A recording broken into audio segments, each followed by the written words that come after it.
Vice President Sara, this is my answer to you. Love your enemies. Bless them that curse you.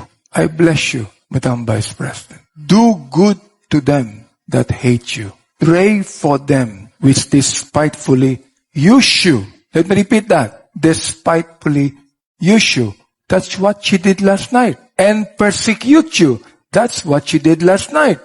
In fact, to let you know, I prayed for her several times since last night until early this morning. Ibibigay ko itong apple na ito kay Apple Nieto. Ma'am, saksak mo ito sa bibig ni Apple Chua hanggang sa kanyang lalamunan. Hanggang siya ay mamatay. Alam nyo, kagabi, nandun ako sa kabilang distrito. Hindi ko alam anong number ng distrito na yon. Yung Chihuahua ba yun? Ano yun? Ha? Chihuahua? Chihuahua? Kawawa? Kawawa siya kagabi. Hindi siya makasagot. Yan, kasi siya kandidato, ako hindi kandidato, hindi siya makabanat sa akin. Wala siyang mabanat sa akin. Pag nilabas mo ang dila mo, ano ibig sabihin yan? Manyakol! Manyakol! Ha? Manyakol! Ay, nako, mga bata. Anong tawag niyan? Walang respeto. Anong tawag niyan sa inyo? Belat, di ba? Yan. Bibila yan sa... Bibila. Di ba? Nasaan na ang aking props? Kagabi may apple ako, ngayong gabi. Asa na? Jo, labas mo ang props ko.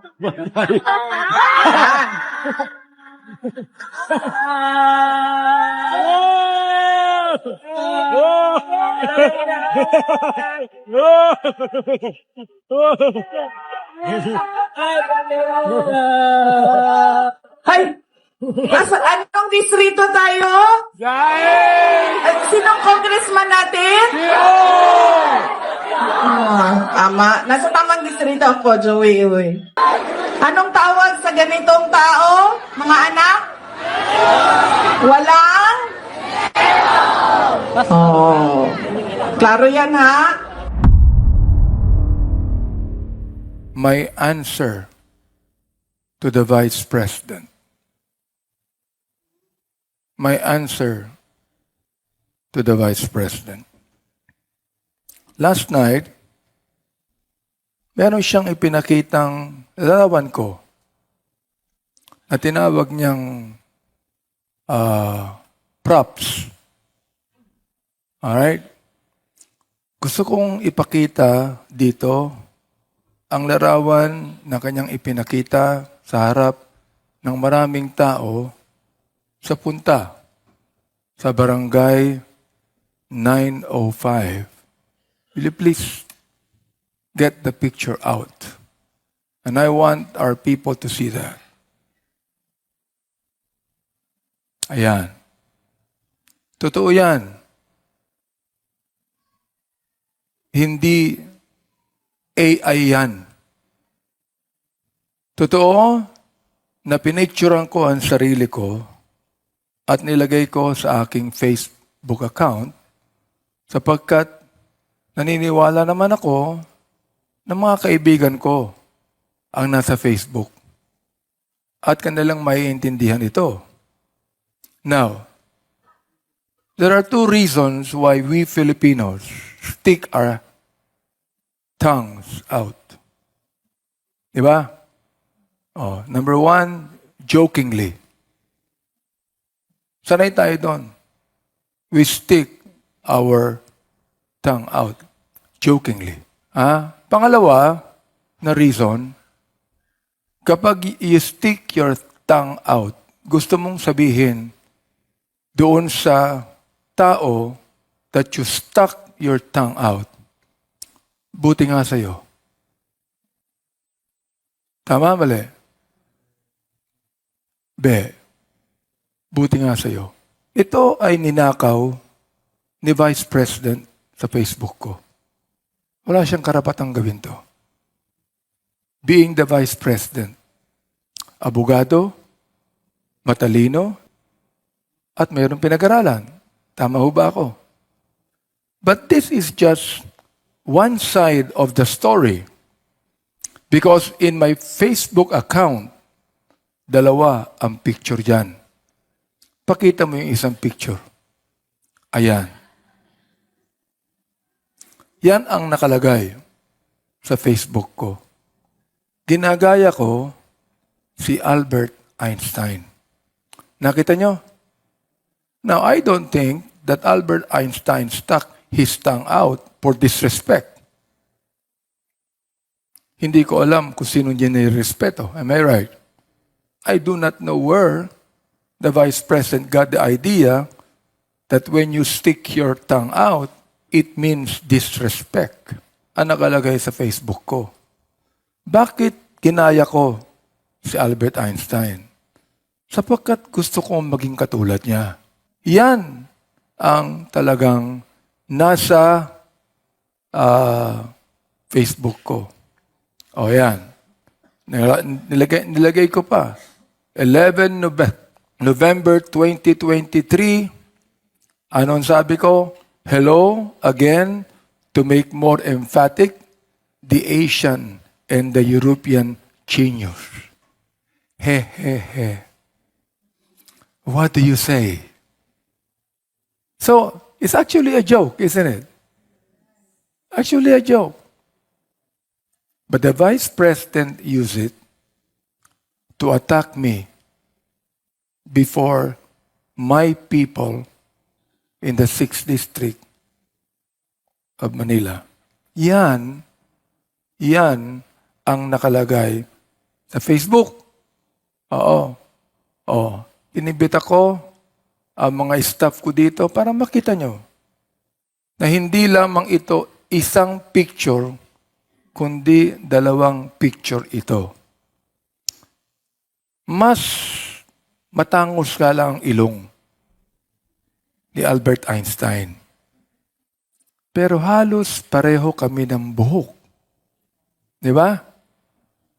Gusto ko rin ko sanang gayahin yung kanyang balbas o yung kanyang whiskers o yung kanyang tawag doon, bigote. Hindi ko na magaya. Yan ang kanyang nilabas. Kagabi. At ang tawag niya, props. Oo. Hindi ko sinasabi to out of anger. Naawa ako sa kanya. Hindi ako nagagalit sa kanya. Alright? So, ipakita niya nga uli yung picture na nilabas niya para makita nyo, lalo niyong namnamin ang larawang yan. Pakilabas nga. Namnamin ninyo, yun si Sarah. Ayan. Ang sabi niya, yan daw ang itsura ng walang respeto. Yun ang sabi niya. Now, hindi ko alam kung saan niya nakuha ito. Pero, in fairness sa kanya, wala siyang anumang akusasyon sa akin. Tama mali? Wala. Bakit? Talagang wala siyang ma-accuse sa akin. So nakikita nyo, sa kanyang pagkasalita kagabi, wala siyang anumang akusasyon sa akin. Tama? Wala siyang sinabing masama sa akin. Yun lang. Oo.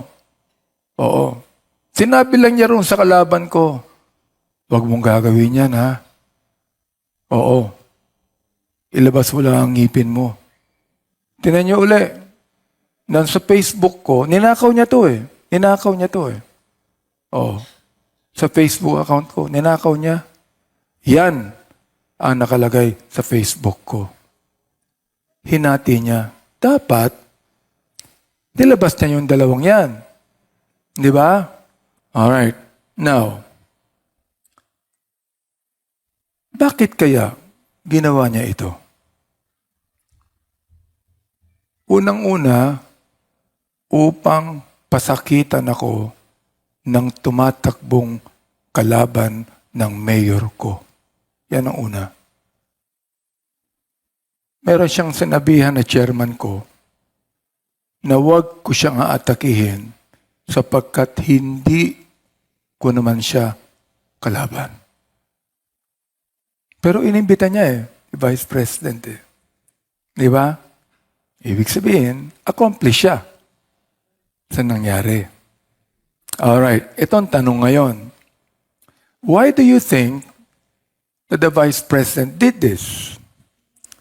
Did she do it because she has something against me? No.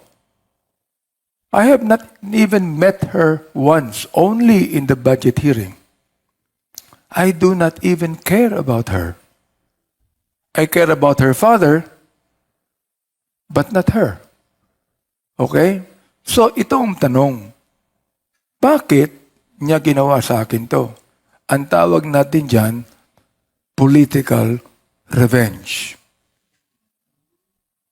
Paghihiganti. Isang political na paghihiganti. Di ba? O ito ngayon. How should I respond to Vice President Sara regarding her criticism directed at me during ISCO's big meeting in Punta last night? Here is my answer. I am a believer of Jesus Christ. The Lord Jesus Christ saved my soul and changed my life.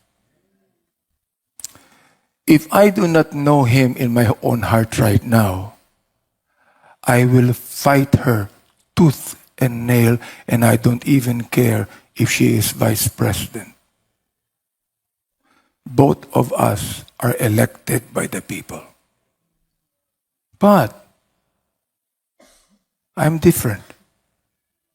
I am not like that. And I am not telling you this in anger. I am telling you this to be able to understand my own reply. Being a believer of Jesus Christ to the Bible, knowing that the Lord Jesus Christ changed my life. He gave me His love. He gave me His love. You know? And do you know what the Lord Jesus Christ said in Matthew 5:43 and 45? This is my answer to her. Ye have heard that it had been said, Thou shalt love thy neighbor and hate thine enemy. Vice President Sara, this is my answer to you. Love your enemies. Bless them that curse you. I bless you, Madam Vice President. Do good to them that hate you. Pray for them which despitefully use you. Despitefully use you. Let me repeat that. Despitefully use you. That's what she did last night. And persecute you. That's what she did last night. In fact, to let you know, I prayed for her several times since last night until early this morning.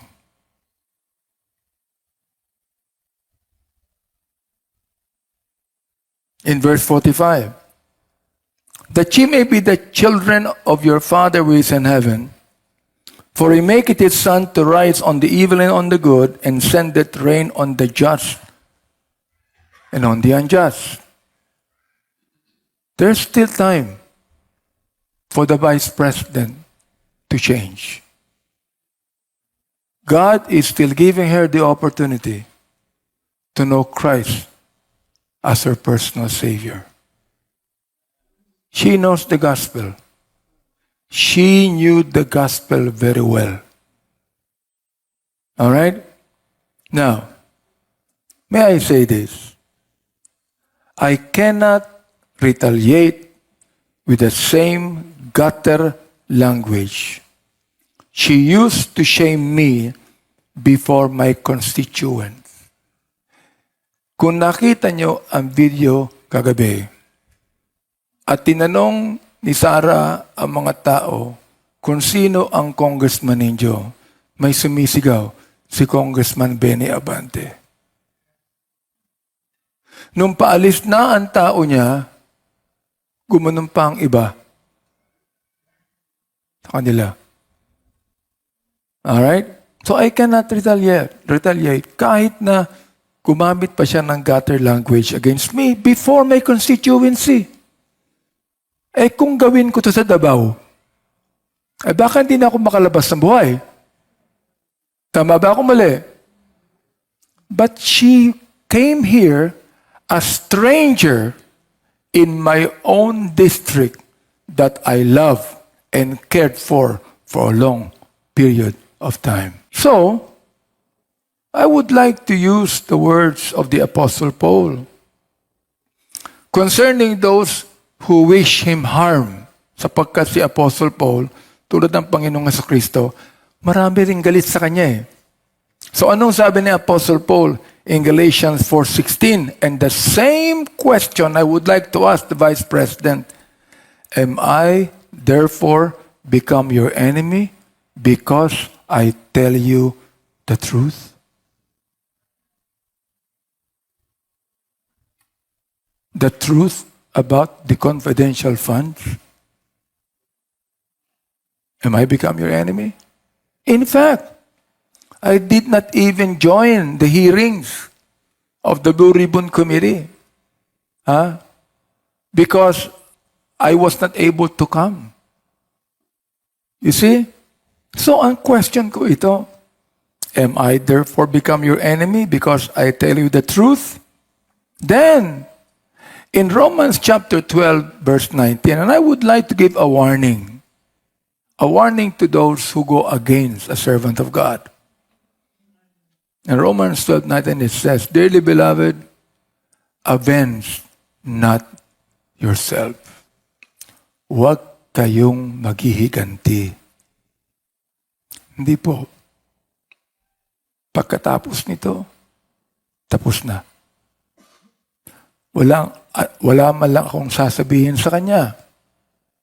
It is still up to the people if they want her to become the president of this country. All right? It is up to my own people if they still want me to become their congressman.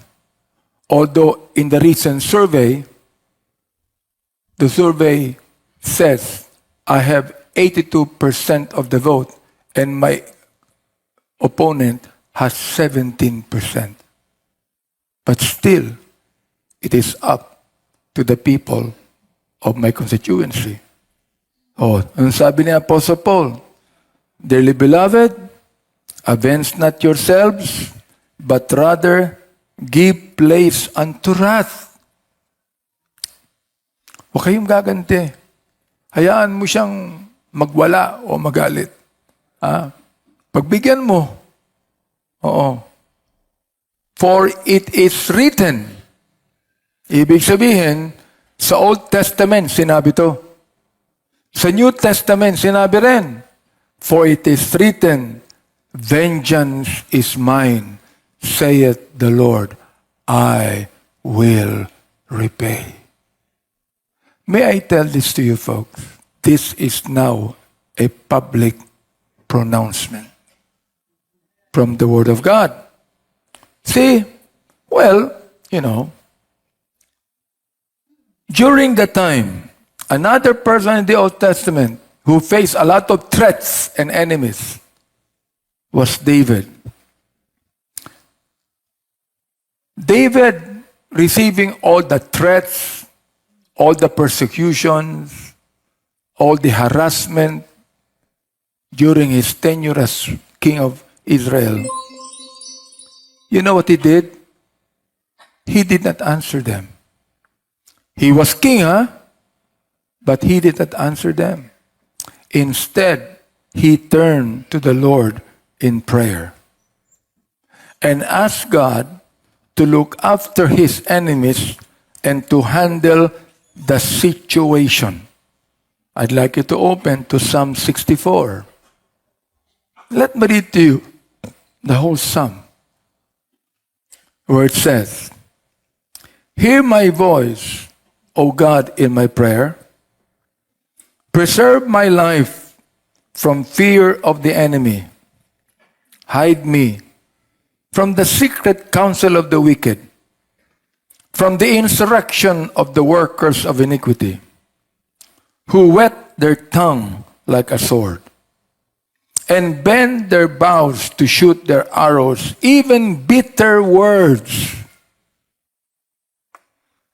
that they may shoot in secret at the perfect. Suddenly do they shoot at him and fear not." Suddenly. Bigla. Hindi ko akalain eh. Di ba? May nagsabi sa amin, hindi pupunta si Vice President dyan. Naniwala naman kami, pero nagpunta eh. Oo. Bigla. Suddenly. Ang sabi ng Bible, do they shoot at him and fear not? They encourage themselves in an evil matter. They commune of laying snares privily. They say, who shall see them? They search out iniquities. Naghahanap ng pagkakamali. They accomplish a diligent search.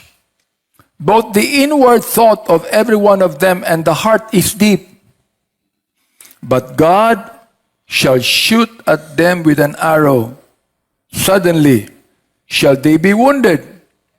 So they shall make their own tongue to fall upon themselves. All that see them shall flee away, and all men shall fear, and shall declare the work of God. For they shall wisely consider of his doing. The righteous shall be glad in the Lord, and shall trust in him, and all the upright in heart shall glory. I made a statement on my Facebook, and I said, kahit ano pang gawin ng kalaban, they cannot put a good man down. They cannot put a good man down. I was having my usual house-to-house this morning. 3 barangays.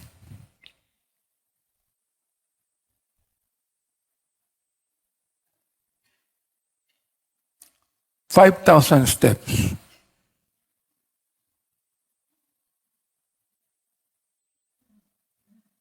I met some of my scholars. And almost all the people I talked to were so glad I met them. 3 barangays.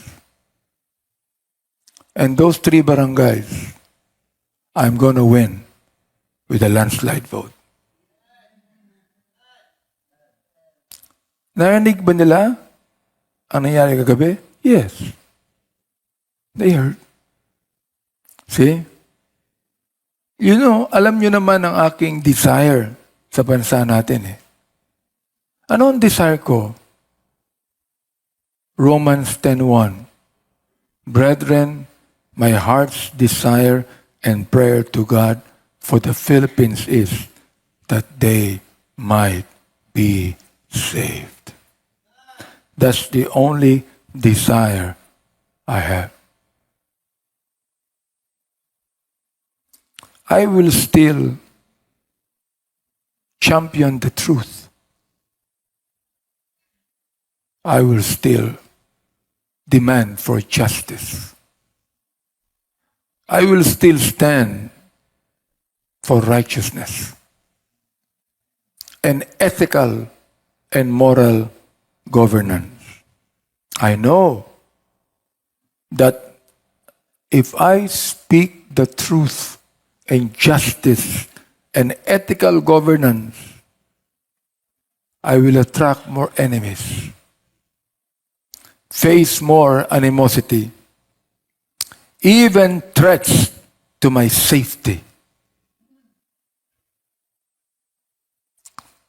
I don't care. I hold on to the promise of my God. No weapon that is formed against thee shall prosper. That is the heritage of the servants of the Lord. Now, to you who are visitors here, to you, my staff, you listen well. Do you know why I'm like this? Do you know why? Because 2 Corinthians 5:17 says, if any man be in Christ, he is a new creature. All things are passed away. Behold, all things are become new. If I am not a believer of Jesus Christ, my old nature will avenge himself. Will do everything I can to do what I can in my own power to destroy my enemy. But no. I'd like to say this, Madam Vice President. I love you, and I want the Lord to save your soul. I will not in any way answer back. It is my people who will answer back. Ay hindi kayang takpan ng inyong paninira ang kakulangan nyo sa serbisyo dito sa ating distrito. Hindi pa sila doon natigil. Naghanap pa ng dayo. Kala mo liga? May hugot?